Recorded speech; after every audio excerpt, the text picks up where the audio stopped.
રાજ્યમાં નકલીની ભરમાર વચ્ચે ફરી નકલી પોલીસ પકડાઈ છે। વડોદરાના દુમાડ ગામ પાસેથી તોડબાજ ટોળકી ઝડપાઈ છે। મંજુસર પોલીસે 80,000 રોકડ 5 ફોન કાર અને જપ્ત કરી છે।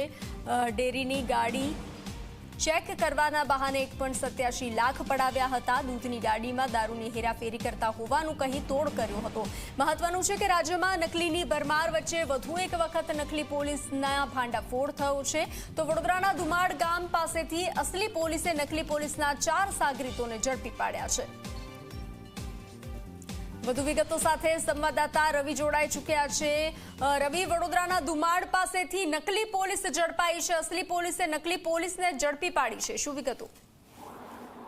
બિલકુલ બનતી વાત કરવામાં આવે તો વડોદરામાં છેલ્લા ઘણા સમયથી નકલી પોલીસનો આતંક વધ્યો હતો। વડોદરા શહેરની પરંતુ જિલ્લાની હદમાં પણ જે નકલી પોલીસ છે તે લોકોને લૂંટી રહી હતી। ત્યારે ગઈકાલે સાંજે વધુ એક ઘટના બની હતી દુમાડ ગામ પાસે કે જ્યાં બરોડા ડેરીની દૂધની ગાડી જઈ રહી હતી ત્યારે આ નકલી પોલીસના 4 જેટલા શખ્સોએ તે ગાડીને રોકી અને દૂધની ગાડીમાં દારૂની હેરાફેરી કેમ કરો છો તેમ કહીને જે ગાડીમાં બેઠેલા 4 શખ્સો છે તેમની પાસેથી 1.87 લાખ રૂપિયા રોકડા અને 2 મોબાઈલ ફોન લૂંટી લીધા। મહત્વની બાબત છે કે આ અંગેની ફરિયાદ મંજુસર પોલીસ સ્ટેશનમાં નોંધાવવામાં આવતા જ પોલીસે આ નકલી પોલીસને શોધવાની કવાયત હાથ ધરી, જેમાં આરોપી વિશ્વ ઓડ, ફિરોઝ શેખ, ઇરશાદ ઉર્ફે બુલ્લી શેખ અને પવન ઉર્ફે વિપુલ ઓડની મંજુસર પોલીસે ધરપકડ કરી છે। તેમની પાસેથી 80,000 રોકડા, 5 ફોન અને કાર મળીને 2.5 લાખ રૂપિયાનો મુદ્દામાલ પણ કબજે કરવામાં આવ્યો છે।